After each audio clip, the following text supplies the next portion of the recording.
Bonjour,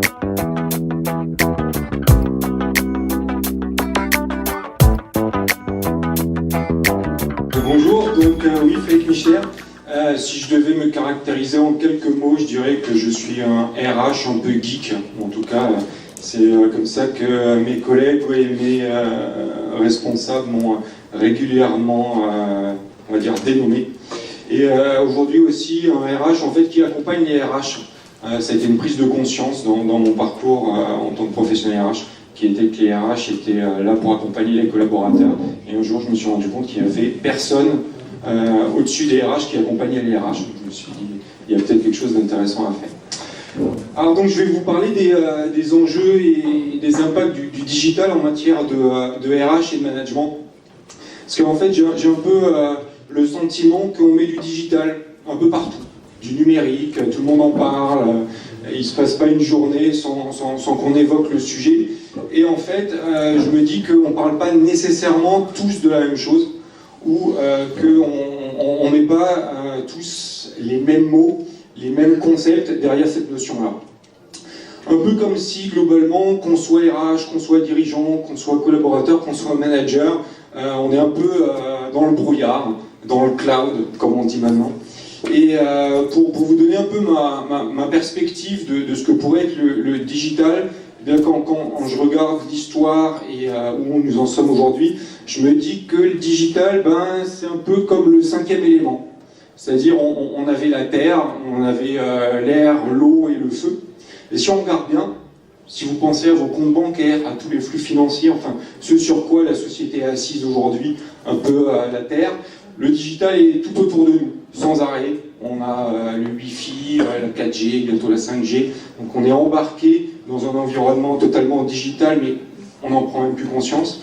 L'eau, dans sa caractéristique multiforme, la dimension flux de données, mais également, je parlais du cloud, le côté peut-être gazeux des données, ou alors si on parle RH, quand on a des impacts du digital sur l'emploi par exemple, eh bien, on peut avoir une cristallisation des choses en forme un peu de glace.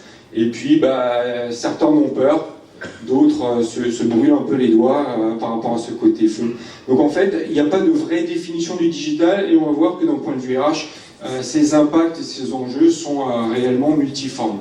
Alors je vous propose dans un premier temps qu'on clarifie tout ça. Dans le sens où, pour avoir vécu différentes périodes, Gilles Babinet introduisait ce matin pour voir d'où on vient un petit peu.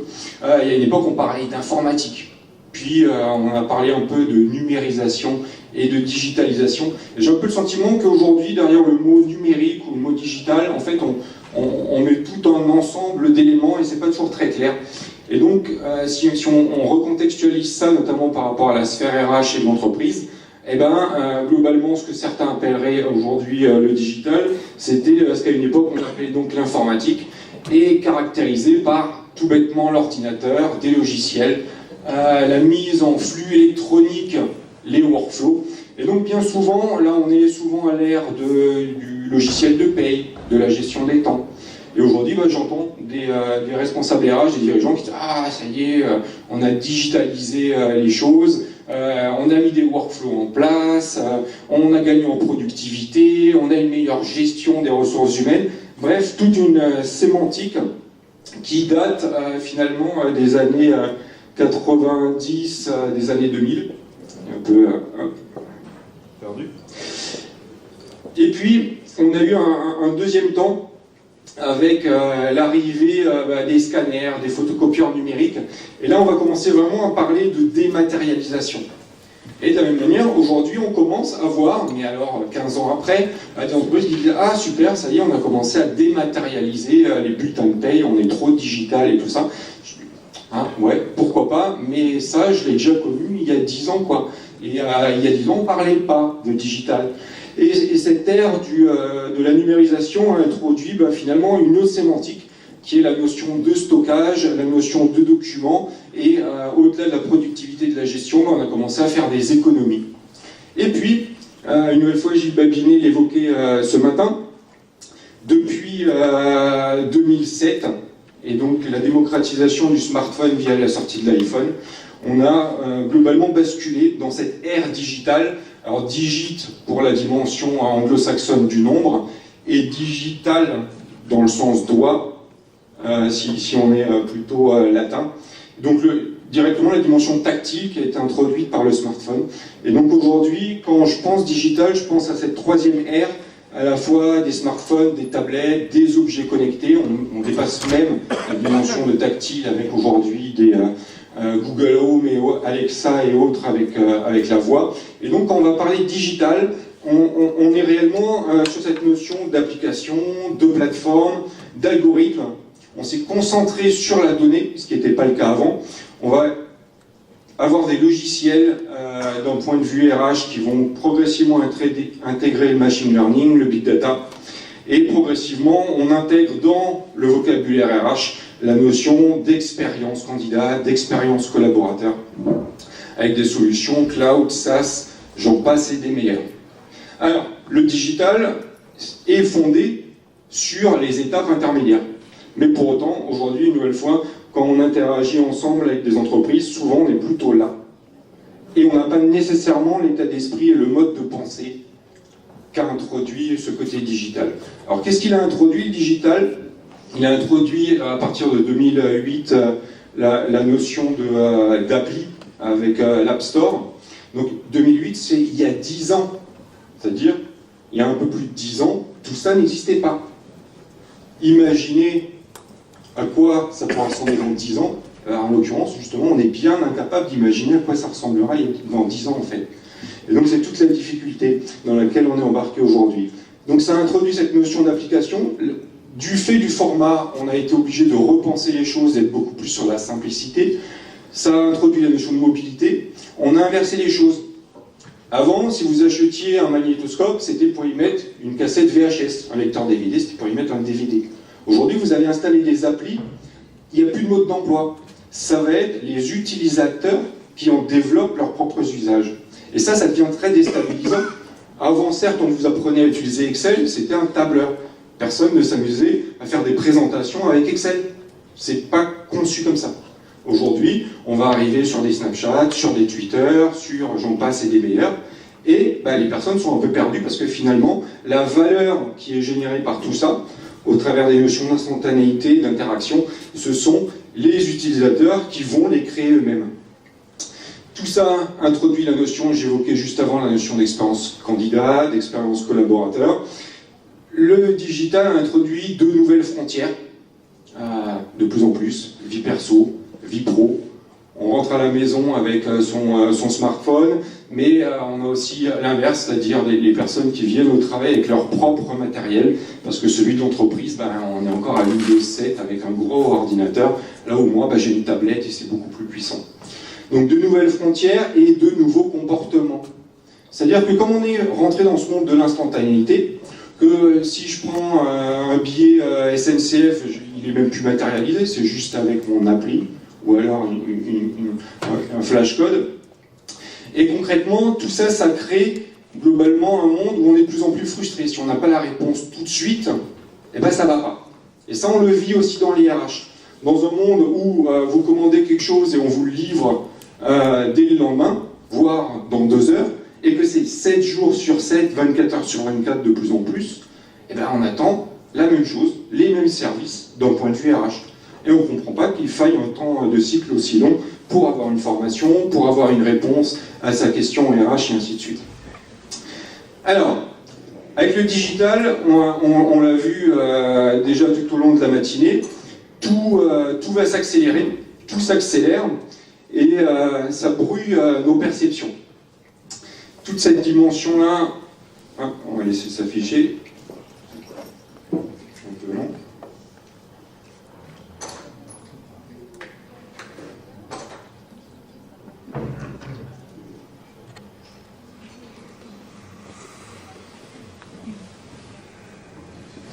J'ai bugué ce matin.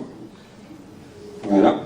Donc tout ça brouille nos perceptions du fait que tout s'accélère, mais une nouvelle fois, si on repense à cette fameuse loi de Moore, la technologie m'en veut, à cette fameuse loi de Moore, La technologie double de puissance tous les 18 mois, tous les 2 ans. Aujourd'hui, on génère, en fonction des sources, quasiment autant d'informations en 2 ans qu'à chaque fois on en a créé en termes de données depuis le début de l'humanité. Et on est tellement embarqué là-dedans qu'on ne le voit plus. Pour nous, c'est normal. Imaginez si vous étiez arrivé avec une tablette ou un smartphone au Moyen Âge. À mon avis, à la fin de la semaine, voilà. Ça y est, voilà. À la fin de la journée, à la fin de la journée, vous étiez brûlé. Alors, qui connaît le terme de pharmacon? Alors, c'est un terme grec qui signifie à la fois le poison et le remède. Et ça, d'un point de vue RH, de l'avoir à l'esprit, ça peut être pas mal intéressant. Je vous pose une deuxième question. Qui, parmi vous, connaît Glassdoor? 1, 2, 3, 4. Glassdoor, par exemple, donc le digital, l'ère de la transparence, un certain nombre d'entreprises sont toujours un peu dans l'état d'esprit de la, on va dire, la boîte noire. On ne va pas nécessairement parler de rémunération, on n'est pas nécessairement très transparent. Et en même temps, les candidats, ils aimeraient en savoir de plus en plus quand même sur l'entreprise, savoir où ils vont mettre les pieds. Donc vous avez des sites comme Glassdoor qui ont fait le pari de cette transparence, mais sans demander l'avis à l'entreprise. Alors je me suis amusé, on est à Blois, à faire une petite recherche sur les entreprises de Blois, et voilà, de manière totalement transparente, ouverte et accessible à tout le monde, on va pouvoir voir les notations, un peu comme dans le service client marketing, voir combien de salariés ou de candidats recommandent l'entreprise à leur entourage.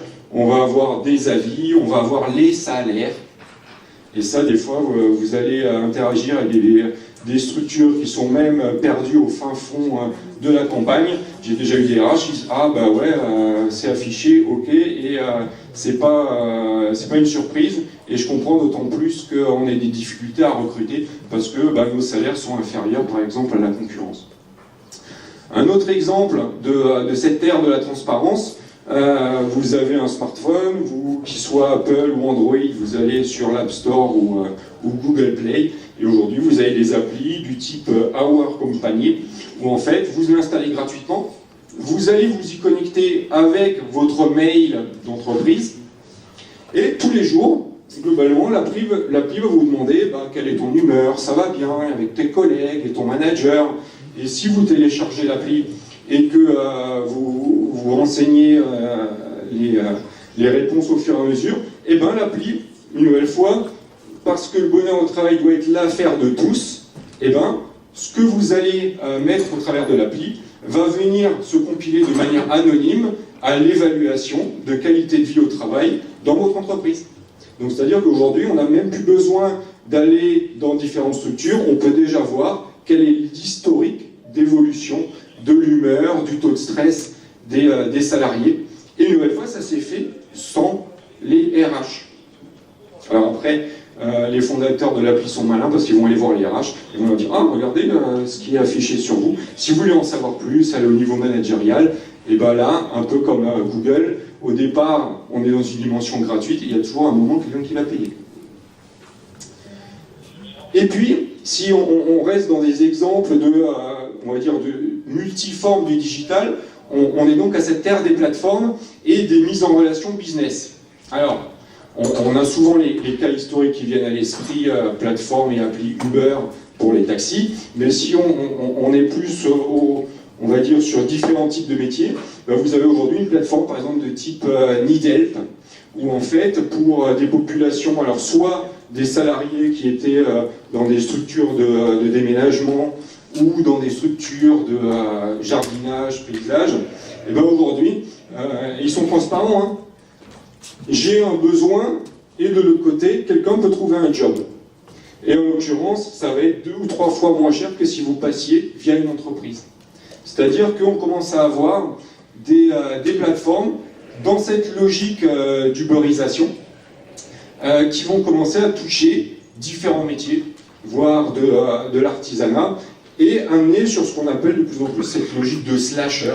C'est-à-dire que peut-être, si j'ai les compétences, le matin, je fais des déménagements. Le matin.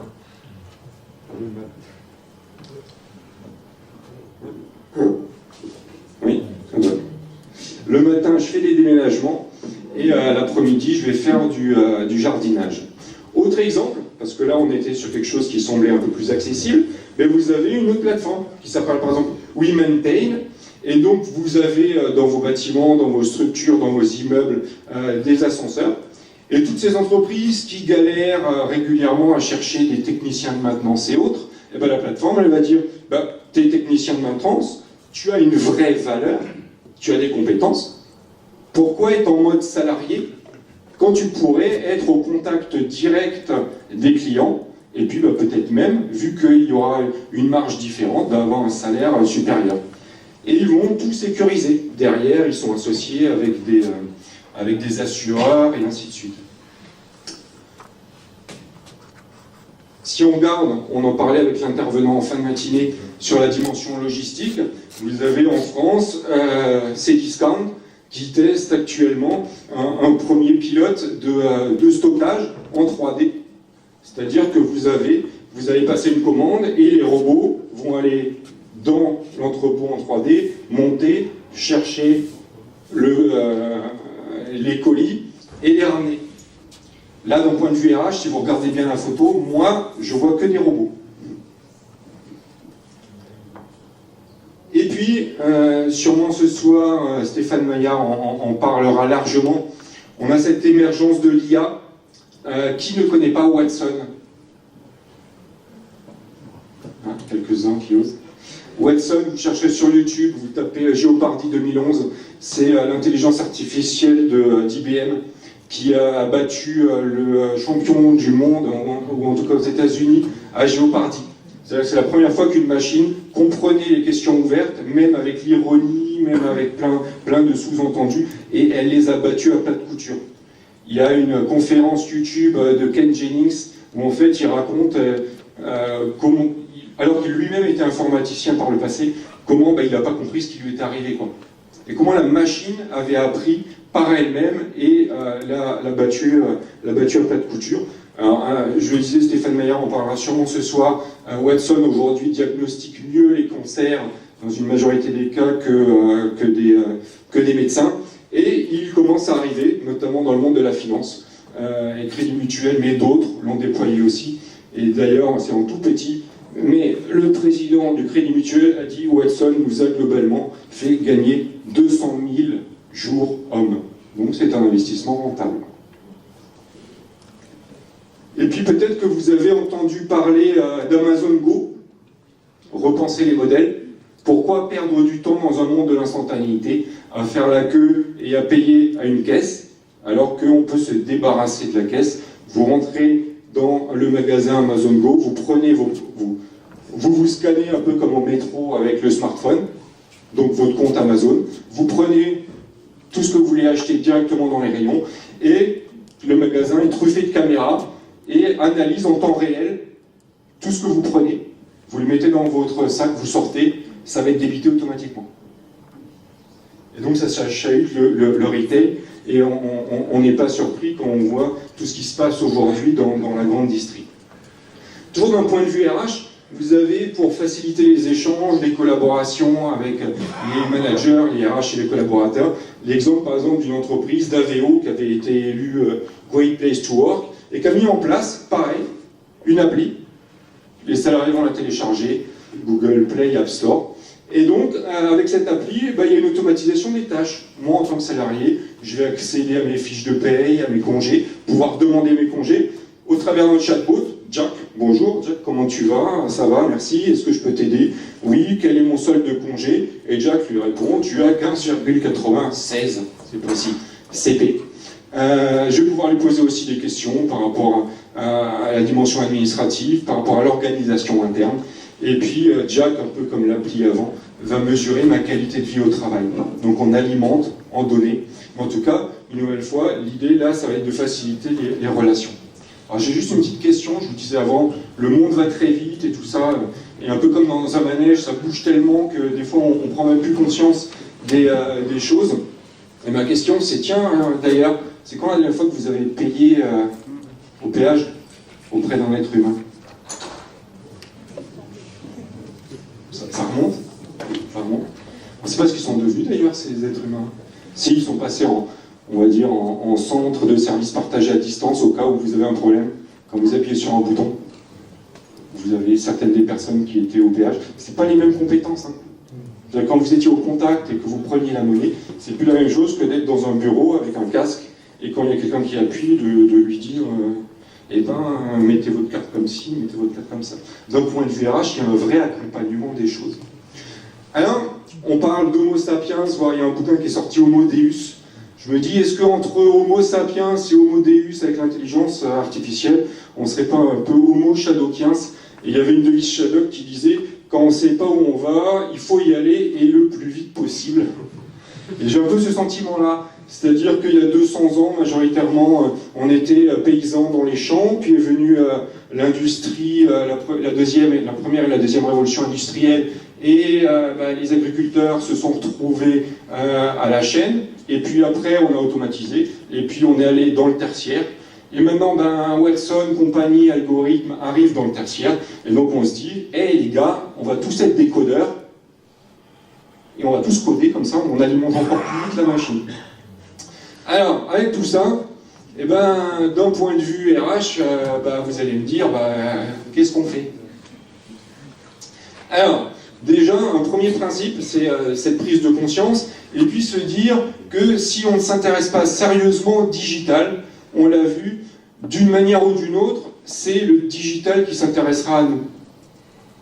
Quand on regarde l'histoire, c'est toujours, un peu comme le disait Gilles Babinet ce matin, assez inéluctable, et je me dis que en fait, la vraie question, c'est quand est-ce qu'il s'intéressera à moi, à mon activité, qui transformera mon métier, ou quand je suis RH, qui va transformer les métiers des collaborateurs. Alors, il y a un peu moins de 5 ans, on me demandait d'intervenir sur une question un peu existentielle, qui était quelles compétences pour les recruteurs de demain? Donc, on est en 2013. En règle générale, on se dit, bon, les recruteurs de demain, on a plutôt une vision, allez, on va dire à 10 ans. Donc je m'étais dit, tiens, 2023, arrondissons à 2025, quelles pourraient être les compétences? Et en cherchant, qui pourrait être le recruteur compétent de demain? Et là où en fait les organisateurs attendaient plutôt on va dire un champ d'intervention sur le registre, le recruteur compétent de demain maîtrisera LinkedIn, sera super puissant sur les réseaux sociaux. Et en cherchant un petit peu, puis en croisant ce que je trouvais, j'ai trouvé le recruteur de demain, en tout cas ce que je trouvais être le recruteur de demain en 2013, c'était Mathilda. Alors Mathilda, à l'époque, en 2012, était passée sur Arte, et était, on va dire, un produit de recherche de l'université de Melbourne, et le chercheur mettait en avant que Mathilda captait les réponses émotionnelles et pourrait même faire des comparaisons du profil émotionnel du candidat avec l'équipe. Et puis, en y réfléchissant bien, je me suis dit, ouais, en fait, si Mathilda, en tout cas la technologie, a cette capacité à prendre le profil psychologique des personnes, elle est capable, on le sait, de traiter en masse l'information avec le côté big data, elle est totalement rationnelle, algorithme, elle est fiable, elle est 100% concentrée, ce qui n'est pas toujours notre cas, des fois on va penser à autre chose, on va se déconcentrer, donc elle est à l'écoute, donc même émotionnelle, elle est connectée, donc elle peut aller encore chercher plus d'informations, elle est nécessairement préparée, et en plus, comble du bonheur, elle apprend et s'améliore de manière exponentielle, on n'arrête pas de le dire d'un point de vue technologique. Alors Mathilda, je la présentais un peu comme ce petit robot, mais en fait ce que je voyais derrière, c'est que derrière les yeux de Mathilda, il y a la caméra du smartphone, derrière les oreilles de Mathilda, il y a Siri, il y a Google et ainsi de suite. Et donc en fait mon propos n'était pas tant de dire vous allez être recruté par un petit truc en plastique orange, mais de dire que la technologie est déjà là, est déjà en place pour aller vers ça. Alors je ne vous cache pas la réaction des recruteurs dans la salle. Mais quoi? Non, jamais, on aura toujours besoin de nous. Vive l'humain. Donc on était en 2013, l'année dernière, Unilever a communiqué sur le fait qu'au travers de peut-être ce que vous connaissez, vous avez déjà vu les entretiens vidéo différés, c'est-à-dire qu'il y a des questions qui sont posées, préparation, à des candidats qui vont répondre en format vidéo. Et au travers de cette vidéo, les algorithmes vont analyser le son de la voix, vont analyser les micro-expressions pour déterminer si la personne est à l'aise dans ses réponses. Et donc Unilever aujourd'hui présélectionne ses candidats grâce à ce type de dispositif-là. Et comble du bonheur, ils sont arrivés à la conclusion qu'ils faisaient des meilleurs recrutements et qu'ils avaient développé la diversité, parce qu'en l'occurrence, les algorithmes n'avaient pas de biais cognitifs. Ça date juste d'il y a 2-3 jours, 22 mars. Aujourd'hui, la même chose est en train de se déployer en Corée du Sud. Pareil, alors on vous met des robots et tout ça, ce qui compte vraiment d'ailleurs, c'est la notion d'algorithme, la notion de traitement de données. Et puis, en règle générale, confronté à ça, notre réaction purement humaine et notre émotion de base, c'est la peur. Et donc, c'est exactement ce qui se passe la plupart du temps. Et donc, vous avez notamment une étude du baromètre BPI qui vient de sortir qui dit un salarié sur 3 a peur de perdre son emploi. Donc là, il y a des vraies choses à faire et des vrais accompagnements à faire d'un point de vue RH. Et malheureusement, la plupart du temps, on ne veut pas le voir. On dit, oh ben non, on sera toujours là, et ainsi de suite. Or, la peur n'enlève pas le danger. Et un peu comme je vous parlais du 5e élément, j'en suis à me dire aujourd'hui que pour moi, le digital, c'est un peu comme le syndrome de la cigarette. On aurait conscience de certaines des conséquences. Il faudrait peut-être s'arrêter. Mais en fait, on va dire, c'est pas le moment. Non, j'ai pas le temps. J'ai pas le temps de m'intéresser au digital. J'ai pas le temps d'aller chercher à comprendre Twitter et tout ça. De plus en plus, ça risque d'être une erreur. Juste une question. Si vous étiez en train de nager ou sur l'autoroute à 130 et que vous n'avez plus de carburant, est-ce que ça vous viendrait à l'idée de dire « Oh, j'ai pas le temps d'aller faire le plein, tiens, je vais continuer comme ça ?» De la même manière, si vous êtes sous l'eau, parce qu'on dit tout le temps « le nez sur le guidon », le nez sur... Peut-être en 3e. Le nez sur le guidon. Donc, en tout cas, j'ai la tête sous l'eau. Donc, à votre avis, qui va aller plus loin, c'est sans sortir la tête de l'eau, sans prendre le temps de s'intéresser, ou prendre le temps de respirer, de regarder ce qui se passe et de voir comment on fait. Dans les réactions que j'observe aussi la plupart du temps, c'est de se dire, on est des humains, on s'adapte, et on va s'adapter le moment venu. Et quand on regarde l'histoire du digital, ça marche jamais comme ça. Kodak, régulièrement cité, probablement que Stéphane Maillard l'évoquera également ce soir. Kodak, il savait très bien ce qui allait leur arriver. C'est un ingénieur de chez Kodak qui a inventé l'appareil photo numérique. Ils ont commandé un rapport, fin des années 70, pour voir la tendance qui allait arriver. Et le rapport leur a dit, fin des années 70, d'ici 20 ans, il va y avoir l'appareil photo numérique, le numérique va exploser. Pendant 20 ans, comme leur business model était sur le fait de vendre de la pellicule, et quand ils regardaient leur chiffre d'affaires et leur concurrence était Fuji et ainsi de suite, année après année, quand ils avaient le choix entre investir dans le numérique ou continuer à faire de la pub pour vendre de la pellicule, les chiffres étaient parlants. Le marché de l'argentique rapportait plus. Donc ils investissaient dans la pub, dans la concurrence contre Fuji. Jusqu'à la fin des années 90, où quand vous regardez les courbes, on a en haut l'argentique, en bas le numérique. Fin des années 90, les deux courbes se croisent, mais à une vitesse telle que Kodak ne rattrapera jamais le retard. Nokia, même effet. 2007, quand l'iPhone sort, Nokia faisait des téléphones qui duraient des semaines en batterie, qui coûtaient moins cher, et ils ne comprenaient pas globalement que des gens iraient payer plusieurs centaines d'euros ou de dollars dans un appareil, alors qu'eux faisaient quelque chose de vachement plus accessible et qui durait vachement plus de temps. 2006, ils étaient leaders sur leur marché. 2013, ils avaient licencié 13 000 personnes. Donc en matière de digital, il y a une règle un peu de base qui est qu'il faut creuser son puits avant d'avoir soif, et je le réaborderai sur la partie notamment marketing, RH, marque employeur et recrutement. Et puis l'obsolescence programmée de nos compétences, c'est déjà une réalité. Aujourd'hui, quand j'interviens auprès par exemple de M2 en RH, et qu'on parle par exemple de formation professionnelle, ils apprennent quelque chose alors qu'en même temps, on sait très bien qu'au moment où ils auront leur diplôme, ça sera complètement déjà changé. Le CPF sera monétisé, il y aura une appli pour faire ses demandes de formation via mon compte, activité et ainsi de suite. Donc c'est des personnes qui n'ont pas encore leur diplôme, mais qui savent déjà qu'au moment où ils l'auront, ce qu'ils savent aujourd'hui est déjà obsolète. Il y a 30 ans, quand vous aviez des compétences, vous pouviez les projeter sur des décennies. Aujourd'hui, en règle générale, et c'est encore pire dans l'informatique, une compétence, elle a une durée de vie moyenne à peu près de 3 ans. Et puis, c'était la vice-présidente de la Commission européenne chargée de la stratégie numérique qui disait « L'absence de compétences est une nouvelle forme d'illettrisme. Et là également, il y a un vrai enjeu d'un point de vue RH pour accompagner les collaborateurs. » Les boîtes qui me disent « Ouais, mais je ne peux pas faire ça parce que moi j'ai des collaborateurs qui ne sont pas du tout connectés, et ainsi de suite. » Ça risque de faire mal le moment venu si on ne s'y est pas préparé, si on n'a pas creusé le puits. On ne peut plus rester sur des postulats comme on l'était. Parce que d'une manière ou d'une autre, quand on observe ce qui se passe, le digital nous confronte de plus en plus à nos propres limites, à tout type de limites en tant qu'être humain. Et donc, en l'occurrence, il y a des vrais enjeux d'un point de vue RH et managériaux, et il ne faut pas se tromper. Ce ne sont pas des enjeux tant technologiques, ce sont réellement des enjeux et des questions d'humains. Et en l'état, la fonction RH a un vrai rôle à jouer sur sa propre transformation.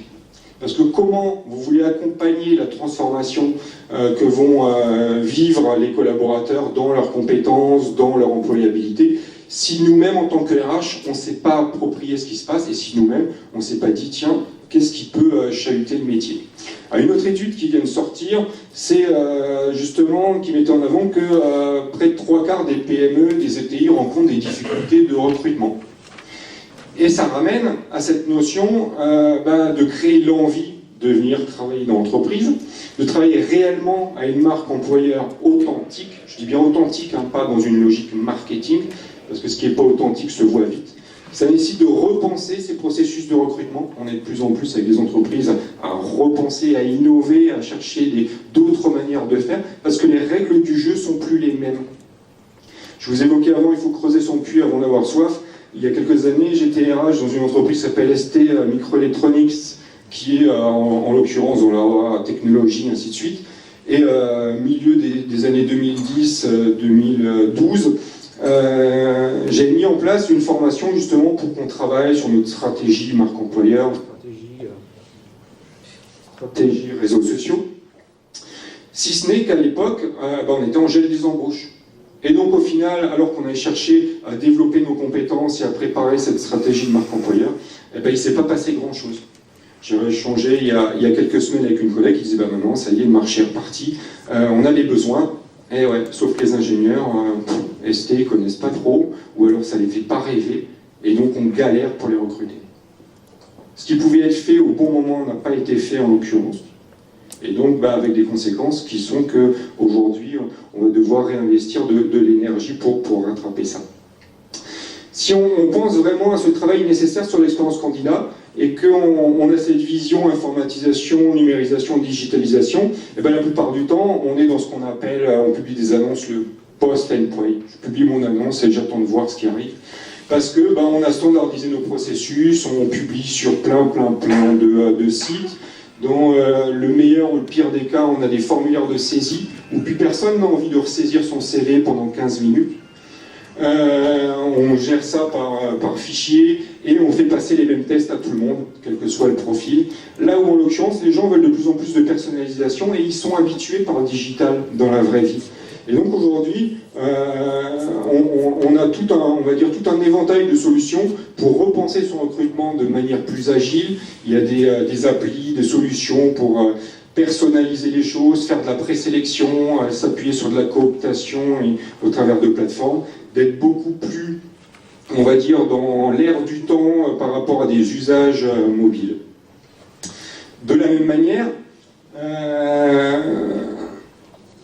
on va être de plus en plus amené, fort probablement, à passer d'une logique où on imaginait les gens dans des cases, dans des postes, gestion prévisionnelle des emplois et des compétences, à une logique où, au moment du recrutement, probablement que demain, on sera plus en avant sur la concurrence si on est capable de dire à la personne, ok, aujourd'hui je t'embauche parce que tu as ces compétences-là, moi, entreprise, j'ai ces besoins-là. Par contre, on n'est pas dans une vie on va dire dans le monde des bisounours, on a tous les deux conscience que tu vas pas faire ça toute ta vie. Aujourd'hui, la plupart du temps, on embauche les gens parce qu'on a un besoin, et puis on dira on verra bien le moment venu.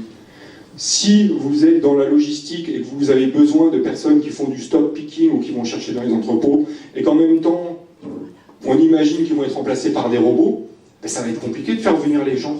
Pourquoi j'irais même me former dans un métier? Si je suis chauffeur routier et que sans arrêt des Volvo, des Renault Trucks m'annoncent qu'en 2025 ils produisent en série des camions autonomes, comment vous voulez, moi très sincèrement, mes enfants, je leur dirais pas va dans un métier où j'ai une visibilité à quelques années où tu te dis mais qu'est-ce que va devenir le job? Et là il y a un vrai enjeu d'un point de vue RH de se dire on en a conscience et on y travaille. Alors les premières boîtes, le groupe La Poste est souvent le plus en avance parce que c'est le premier impacté par le digital, mais beaucoup de boîtes ont conscience de ça, mais quand j'échange avec les RH, je leur dis vous avez conscience que le métier va bouger, se transformer, disparaître, c'est quoi votre approche prospective? Comment vous allez accompagner les gens? Comment vous n'allez pas rester juste dans une dynamique d'accuser la réception de la situation et d'appuyer sur le bouton licenciement? On va y réfléchir. Non. De plus en plus, on va être amené, fort probablement, à sécuriser les gens dès le début par rapport à cette dimension prospective. On a pas mal parlé aussi sur la journée de données, et ça c'est un peu, on va dire, un manque dans la fonction RH, c'est que la donnée, c'est pas nécessairement ce qui nous intéresse foncièrement. Or, on le voit de plus en plus dans tous les domaines, c'est vraiment l'or noir, et en matière de RH, on en a des données, le problème c'est qu'on ne les exploite pas, et à ne pas les exploiter, globalement, on ne peut pas améliorer la valeur ajoutée.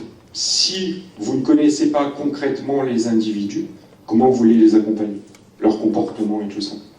Alors vous avez des entreprises qui ont été un peu pionniers sur le sujet, Orange par exemple.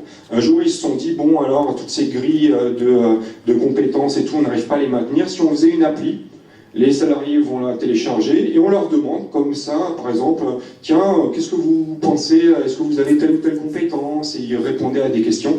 Et comme ça, en quelques jours, par exemple, ils sont arrivés à cartographier sur plusieurs milliers de salariés le niveau de maturité en big data. Et j'ai échangé avec une RH sur elle, elle disait, nous on a identifié un salarié qui est dans le contrôle de gestion et il est fan de big data. Alors Orange était un peu pionnier, mais depuis vous avez des startups comme 365 Talents, où en fait, on va proposer au salarié de lui-même se connecter aux sources de données qu'il veut, c'est-à-dire qu'on ne lui impose rien. Le salarié, en fait, peut connecter son profil à LinkedIn, au SIRH de l'entreprise, au réseau social, et puis va augmenter lui-même ses données. C'est-à-dire, il va mettre, voilà mes compétences, les valoriser, je connais, je suis plutôt expert. Et contrairement à LinkedIn, où il fait un peu ça dans son coin, et puis des personnes qu'il ne connaît pas vont même valider, là on est dans un système interne, c'est les collègues, au travers des projets, qui vont augmenter ce registre des compétences. Ce qui fait que, dans certaines structures, c'est soit les RH, soit quand on est dans des logiques un peu plus ouvertes, je suis salarié, j'ai besoin de telles compétences dans la structure, je vais m'appuyer sur l'outil pour trouver des collègues qui sont dans cette dynamique-là, on va pouvoir travailler ensemble. Et si je suis RH et que j'ai une opportunité, plutôt que juste publier une offre interne, je peux faire du sourcing interne sur les compétences. Dans la même logique d'analytique, sur le registre de l'engagement, du management, de la qualité de vie au travail, je vous parlais avant de Our Company, vous avez de plus en plus de solutions qui vont nous permettre d'accompagner, on va dire, cette dimension de mesure de la qualité de vie au travail, et même des solutions aujourd'hui qui, en fonction des résultats, vont proposer des ressources, des mises en relation pour coacher le management. Parce que souvent, on déporte des dimensions RH aux managers, alors que les managers ne sont pas nécessairement prêts à ça, et donc il y a tout un accompagnement à faire. Autre exemple, sur l'analytique RH, le big data, des solutions qui vont vous dire, par exemple, cette personne-là a une probabilité de démission un peu plus élevée que les autres. Alors, c'est peut-être pas au niveau de sa rémunération, ni ses formations, les registres des plans de formation, mais peut-être il s'est passé des choses en entretien où il n'a pas eu d'entretien professionnel. Et donc là, ça va être une aide progressivement au RH. De la même manière, on parle beaucoup de soft skills, et j'ai le sentiment que dans les RH, c'est pas tout d'en parler, on n'a pas vraiment conscience de ce qu'il y a derrière. Donc il y a une première étape qui est vraiment d'en prendre conscience et d'accompagner.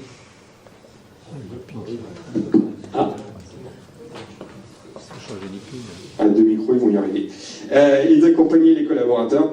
Donc ça peut être notamment de se reconnecter dans un premier temps à sa curiosité d'esprit naturel. On avait tout ça quand on était enfant. Et puis progressivement, on est pris par le système, on est un peu moins curieux, on est un peu moins dans j'essaye, je teste, je découvre, j'apprends, je désapprends parce que ça a changé, je réapprends autre chose.